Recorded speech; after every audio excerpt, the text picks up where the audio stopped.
们都看着我干什么？因为你长得好看啊。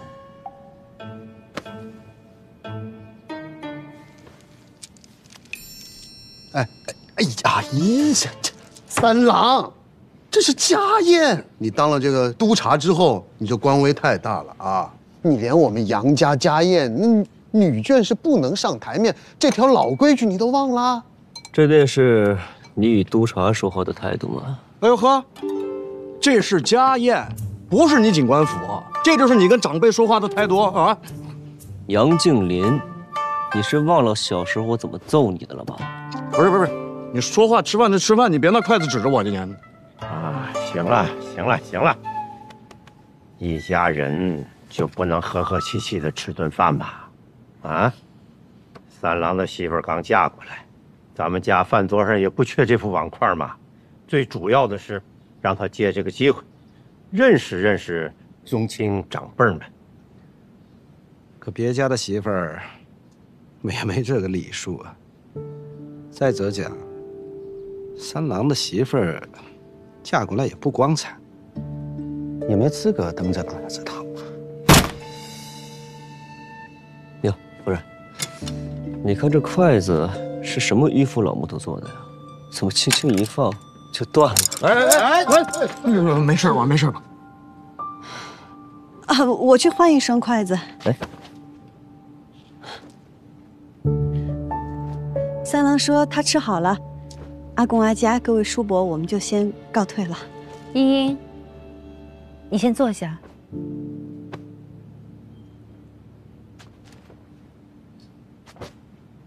茵茵入宴是我准许的，我也是女眷，我能出席此宴，且经营杨家的生意，是承蒙各位宗亲和主事的信赖。我请茵茵入宴，是因为茵茵亦不是寻常女子，不仅是飞花会的会长，日后也少不了经营我们杨家的生意，所以参加宗亲大宴是早晚的事儿，也没有什么可以值得说到的。阿嫂，你这么一说，我就能懂了。飞花会会长，她现在是我杨家的媳妇儿，那这飞花会迟早得入我杨家的名下。是呀，二爷，我说怎么好端端的叫着一起吃饭呢？原来是场鸿门宴啊！三郎，我还没说完呢。就算是杨家对我夫人有恩，也不该把我夫人的商会算作是嫁妆。这是人能干出来的事儿吗？你说谁呢？怎么说话呢？夫人别怕，谁敢让你不舒服，我就让他们更不舒服。我倒是想看看，我这新官上任的3把火会先烧到谁的身上。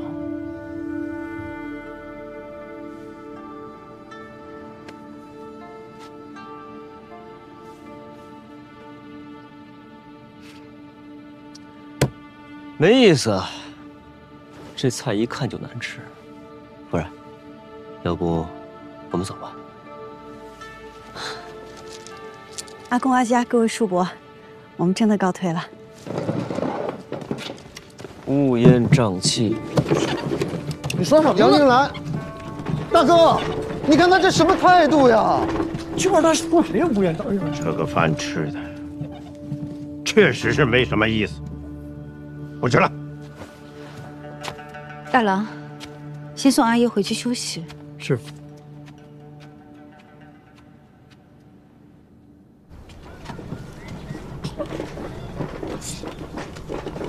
果然很难对付啊！竟然还惦记你的商会。阿家若是想要我的飞花会，那他便会一早就与我谈条件。这只能说明他想要的更多，筹谋的更深。这位主母，他不是坏人，但眼里只有生意。说起来，他比这所有姓杨的都更像杨家人，所以他才能当这个长氏夫人。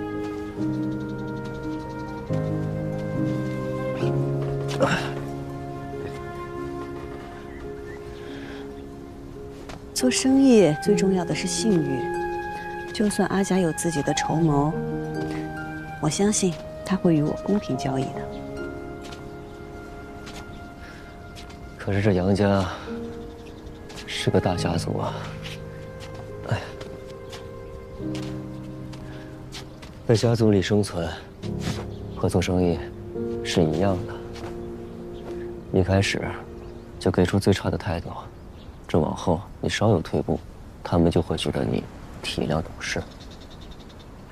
一开始你就给出最好的态度，稍有不慎，他们就会觉得你离经叛道，忘恩负义。你以前是不是吃过很多苦？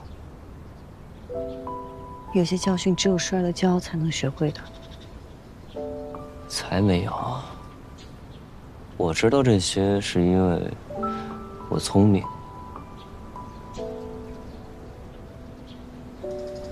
你也不是不知道这些道理，你只是放不下情面，怕我和家人关系更僵。才没，我这是先礼后兵。我信。哎呀，饭也没吃成，这肚子真有点饿。我也是。那要不然，我去给你做点吃的，你尝尝我的手艺。哎，我去给你做。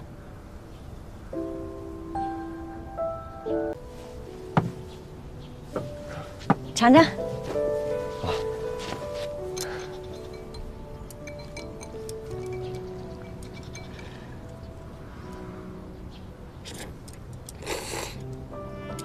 怎么样？自从我阿娘和师傅走了以后，你是第一个专门为我做饭的人。这面有家的味道。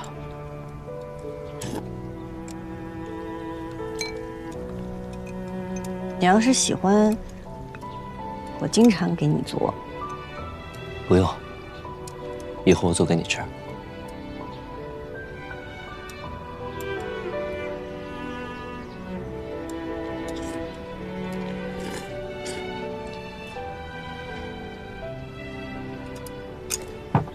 等着。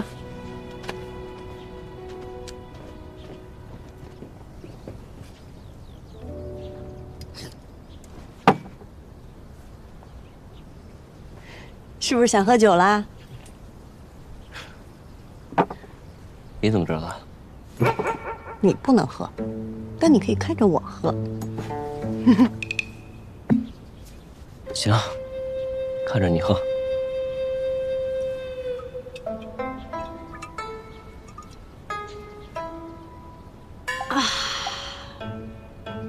好酒啊！谢。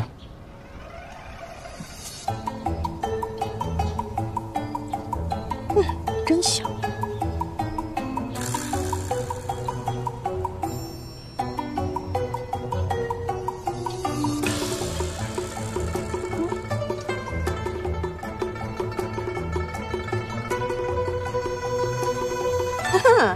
想得美。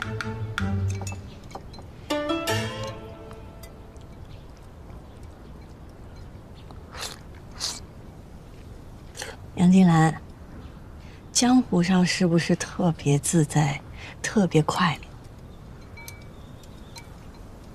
乐？你是不是特别不喜欢这里？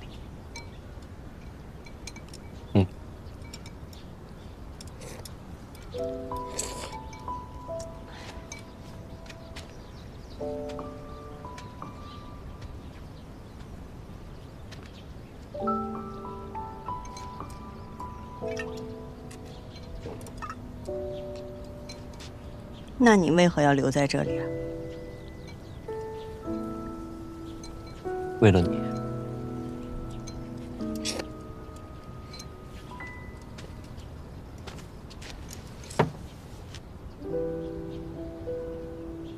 凭什么呀？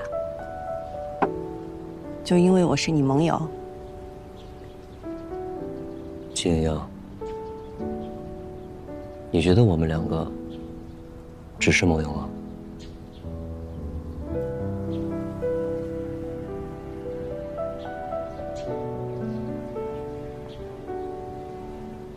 你觉得我所做的这一切，仅仅只是因为你是我的盟友吗？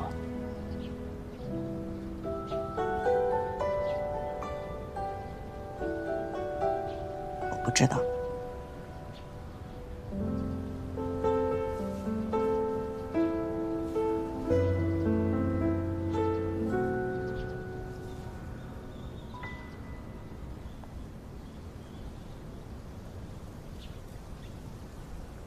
我喜欢你。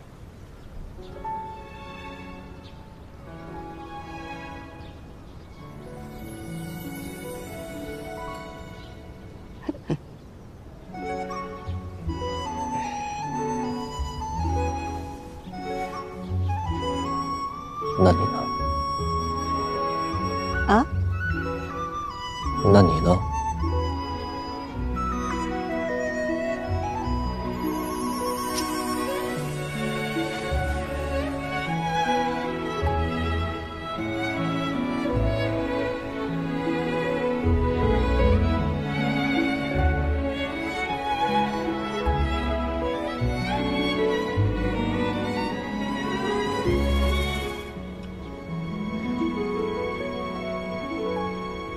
我带你去个地方。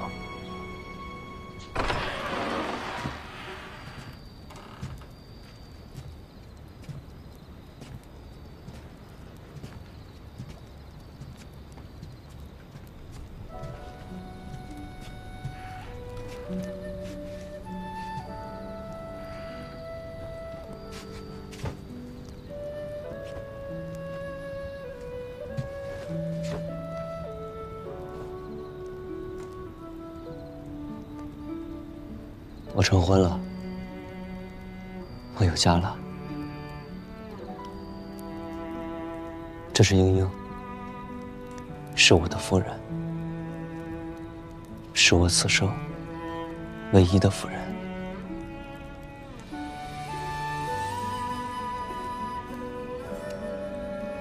阿佳，我叫季英英，是您的儿媳。我知道三郎之前吃过很多苦，从今往后，我定让他珍重身体，日日开心。您在天之灵，便放心吧。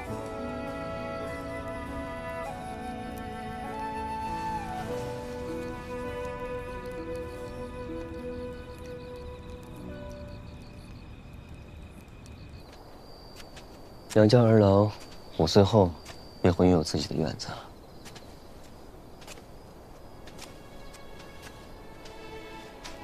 但是我每天还是会跑这里来，这是我在外唯一会想念的地方。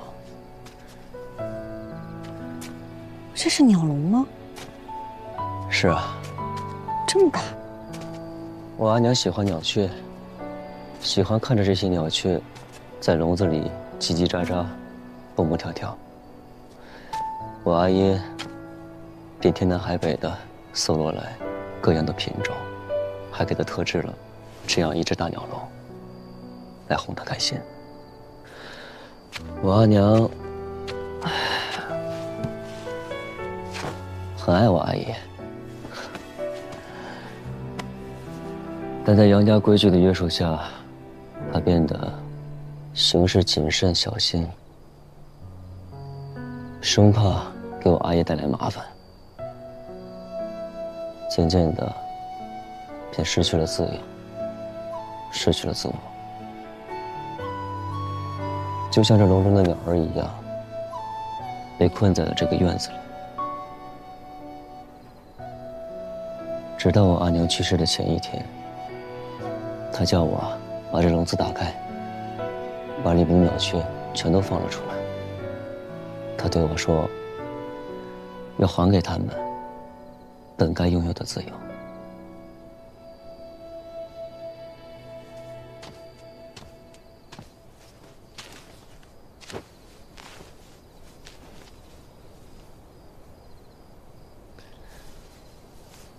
英英，我不会像阿姨一样，我想让你继续做自己。我想让你和我相遇，相守，像是一只鸟遇见另一只鸟，像是一阵风邂逅另一阵风，要更快乐，更自由，更肆意，更鲜活。可是你在我心里不是一只鸟，也不是一阵风，是月亮。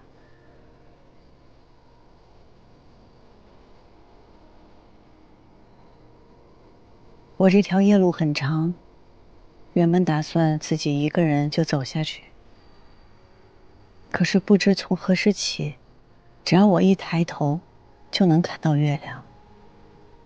风霜雨雪，阴晴圆缺，它总是陪着我。它与我说过，要给我托底，从未食言。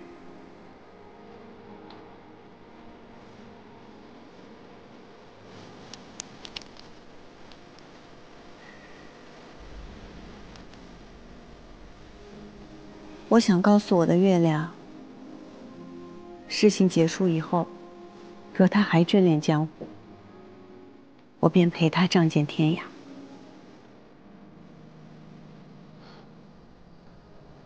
这千岁，可是那日我不识抬举婉君夫人那条。是啊。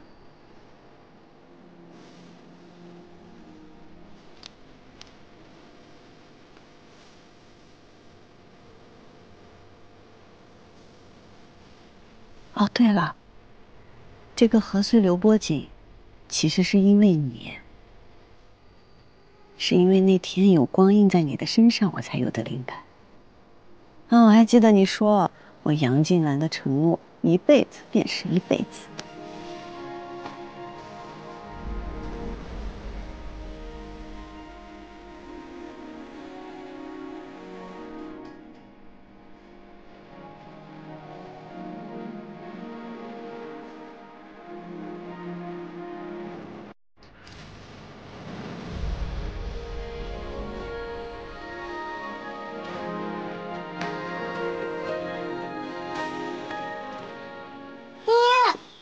哎，会长，这成亲之后第一次见你，这杨家办事仓促，爷都没闹上洞房。哎，杨老三伤成那样，没留下什么隐疾啊34，你怎么能在魏书阁小女子面前说这个？对，他到底行不行啊？你闭嘴！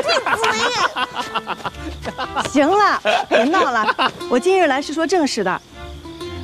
平儿，你把大家都喊过来。好。再给我笑你，再给我笑你，就这样。我意思。规矩，入袖未干，你懂得什么是规矩？什么风把二叔吹来飞花会了？杨家的风。三郎媳妇儿，这飞花会在你的名下不是？你又加入了杨家，那么从今日开始，飞花会就并入杨家了。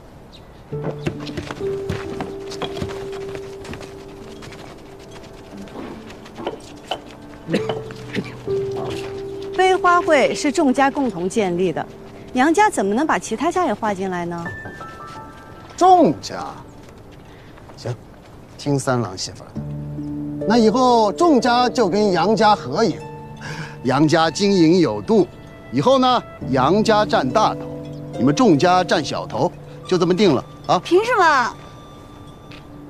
因为季茵茵是你们的会长，凭她嫁入了杨家，那杨家的规矩就得比飞花会大，懂吗？哼，二叔真的是打了一手好算盘呀。但是现在飞花会与我无关，新会长，您与他聊。二爷，我这样做。是希望飞花会能走得更远。我如今是杨家的儿媳，若还继续担任飞花会会长，那飞花会必定会成为杨家的一部分。那到时候能做什么，不能做什么，全得按照杨家的规矩来，这样便会大大限制了飞花会的发展。所以为长远计，我必须卸任会长。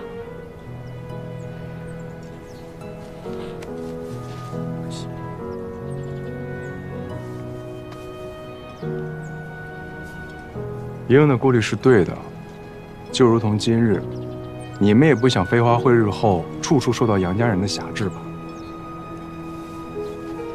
好，便是你不在了，这飞花会，爷爷该罩着还罩着。好，那我们接下来最重要的，就是要选出我们飞花会的新会长。什么？会长？那这新会长必定也得是个才华横溢且能服众的人才行。哎呀，不光才华横溢，更要有担当，最好是出自书香门第，风流倜傥之人。那个各位如果信任爷的话，这会长之职啊，照你的意思，这个新会长也必须得姓桑才行，对吧？这样啊，我们飞花会什么事情都摆在明面上，向来开诚布公。想要担任会长一职的，我们举手表决，请举手。来，举手。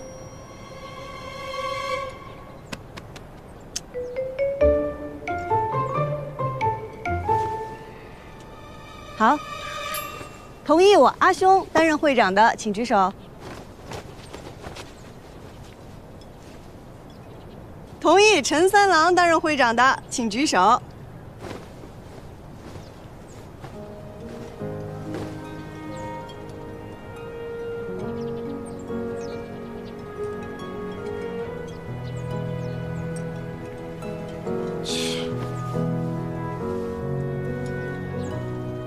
目前陈三郎的票数最高，所以由陈三郎来担任我们飞花会的新会长。我阿兄和平儿平票，那就由他们俩来担任副会长。新会长的决策，副会长若是不赞同，那这个决策便无效。三郎媳妇儿，你这就不妥当了吧？你都已经嫁入我们杨府了，那你的产业该怎么处置，得杨府说了算。你这不妥当吧？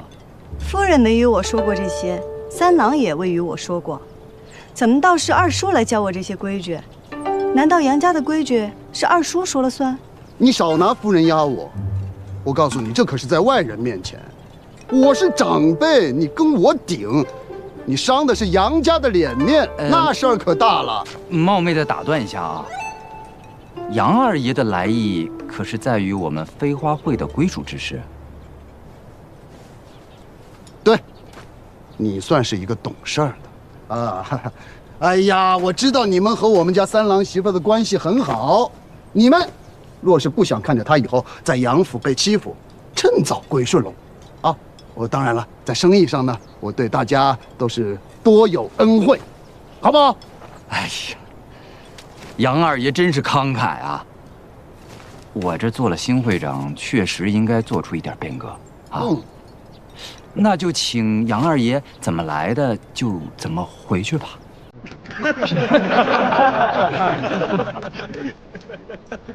你再说一遍。哎呀，我差点忘了，这事儿啊，我一个人说了还不算，还得问一下我的2位副会长啊，还有我们飞花会的成员们，同不同意我的决定啊？同意。怎么来的？整个益州城都清楚，杨家是杨夫人说了算。您在杨家是什么地位，我不清楚。你不要以为提着杨家就能在这儿横冲直撞的。今日我们初次相见，您来飞花会闹事儿，我不打您啊，不打您。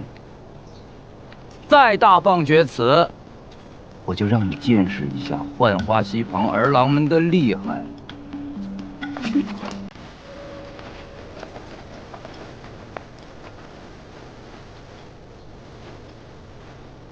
三郎媳妇儿，你给我等着！你在外面这么欺负你二叔，杨府不会饶了你。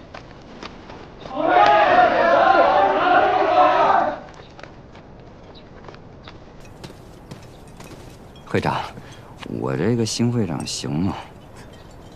你得相信自己能行。从今往后，飞花会的会长只有陈三郎，没有季莹莹。你我都是飞花会走出去的，你是扛着会骑的，我只是带头打架的。走到这个地步，我是应该站出来，但我总觉着我与你之间还差了好些步呢。许会席去浣花溪举行新会长之礼，要带我去取。走，走吧。走吧，新会长。别取笑我了啊！哎，十字，别吃醋了，下次你当。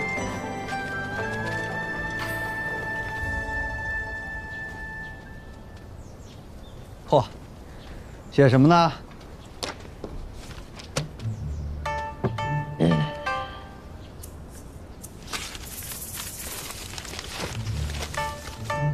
杨静兰，男，益州人士，少时喜骑马，好舞剑。怎么，在写自己的罪状？他想更深入的了解我，我呢也想告诉他，我们两个现在这算是彼此靠近。你们这都已经成婚了，还想怎么靠近？这成了婚，反而有些话都不好说。不管怎样，祝你们琴瑟和鸣，白首偕老。成婚只是权宜之计，权宜之计。怎么，你想悔婚，不想娶她了？你说什么呢？是这个意思吗？我的意思是说，即便是我娶了她，我也不能不在乎她的感受。我们两个成亲，那是感情的开始，不是感情的终点。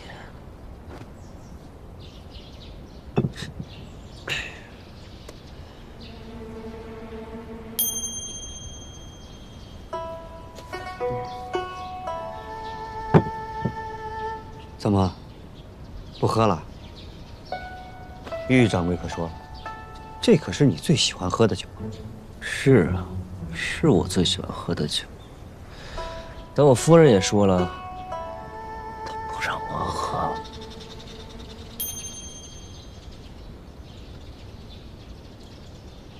番商这边一直在查，明里暗里需要南诏的番商中毒，真正排查起来还需要些时日。白胜那边也一直派人盯着，但是他府外一直有人护卫，咱们的人不敢靠太近。朱哥，你再派人去到南诏，找高兄帮我取样东西回来。什么东西？揭下某人的狼皮，一个让他原形毕露的东西。